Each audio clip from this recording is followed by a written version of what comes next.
गौरी आल्यानंतर त्यांच्याकरता नैवेद्याकरता काय द्यावं लागतं. तर आमच्यामध्ये पद्धत आहे एक दशमी बनवायचं, त्याला आम्ही ढेबरं म्हणून म्हणतो.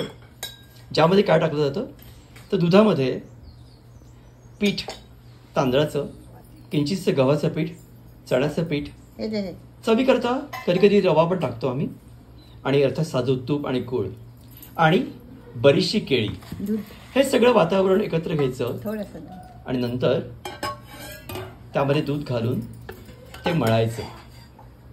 आमच्या संध्या काकू हे ते करतायत म्हणून मुद्दामून खास हा व्हिडिओ बनवतोय मी. चला तर मग पहिले मळून घेऊया हे पीठ.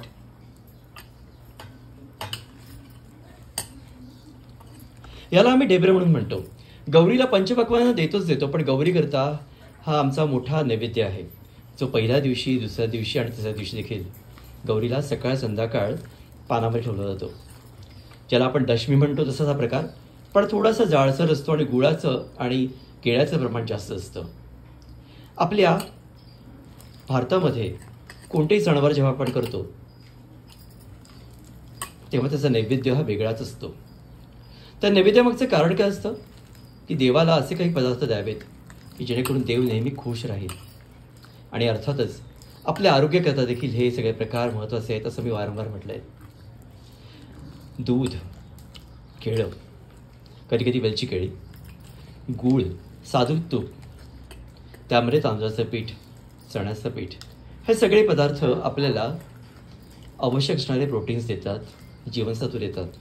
आणि म्हणून देवाचा हा प्रसाद हा नेहमीच एक वेगळा असतो. देवाला वाहावा, पण आपण मात्र नेहमीच खावा. अर्थात तयारी सुरूच आहे.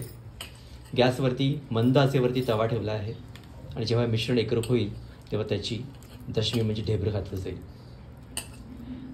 अतिशय सुंदर चवीचा जेव्हा आपल्याला वाटेल पीठ आता टाकण्याची योग्यता झालं तेव्हा आपण त्यावरती हळूहळू हाताने ते पसरावं आणि पसरल्यानंतर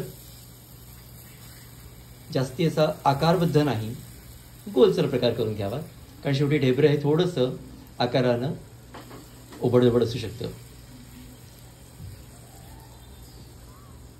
मेहनतीने केलेला प्रकार आहे, पण सोपा आहे. इतका सोपा की देवालाही तो सोपा पदार्थ म्हणून आवडतो. काही कॉम्प्लिकेशन्स नाही आहेत. हळूहळू मंद आचेवरती शिजेल. अर्थात केळं असल्यामुळे थोडा वेळही लागेल, कारण थोडं पाणी सुटतं त्याच्यामध्ये. साजूक तुपामध्ये, दुधामध्ये असलेला रुचकर गोड प्रकार चवीला सुंदर लागतोच. तुम्हाला माहिती, जसं मी म्हटलं की आम्ही देवीला हा सकाळ संध्याकाळ देतो, पण जेव्हा गौरी परत तिच्या माहेरी जायचा प्रयत्न करतात त्यावेळेला त्यांना हा प्रकार मुद्दाम म्हणून दिला जातो खायला प्यायला. आणि जेव्हा गौरी विसर्जन करायची वेळ येते तेव्हा तिला जाताना देखील ह्या शिदोरी म्हणून बांधून दिला जातो. अतिशय सुरेल असा आणि सुरेख असा हा प्रकार आहे, जो बनताना देखील एक असा छोटासा तडतड आवाज येतोय, तुम्ही बघाल. आणि त्यानंतर त्याच्यावरती झाकण ठेवावं म्हणजे आतल्यात ते शिजून जाईल.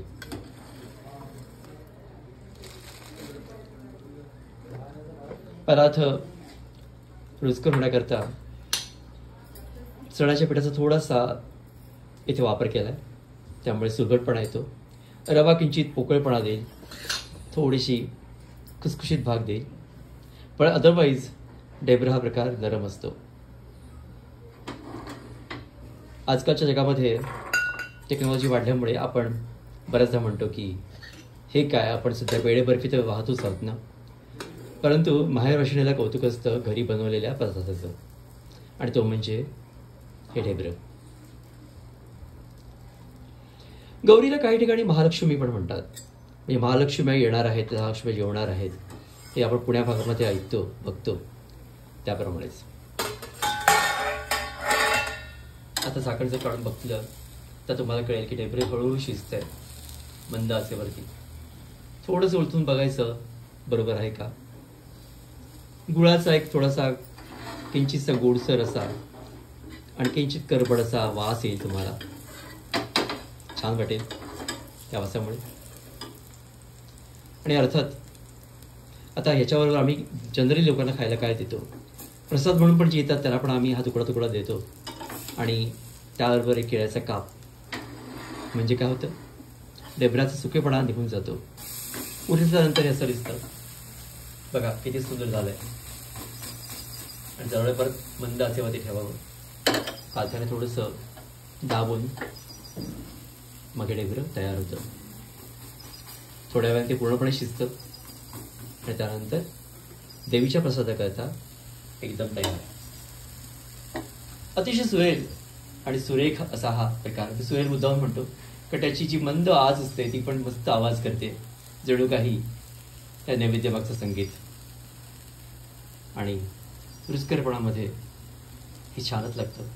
इनफॅक्ट शिळं डेबरं आम्ही चहामध्ये मुद्दामून खातो. त्याकरता आता काकूने आता एकच केलं आहे सध्या, आणि त्याच्यानंतर ती मला वाटतं एक 15-20 डेबरी करणार आहे. त्याच्यामुळे तिला तयारी करू दे. तुम्हाला आवडेलच हा प्रकार. आम्हाला कळवा कसा वाटतोय तो. चला तर मग नमस्कार. आणि काकू तुम्हालाही नमस्कार. Thank you very much. विनय पोदा विनी टॉक्समध्ये तुम्हा सर्वांचं पुनश्च स्वागत गौरीच्या पूजनाकरता. बहुत जणांकडनं.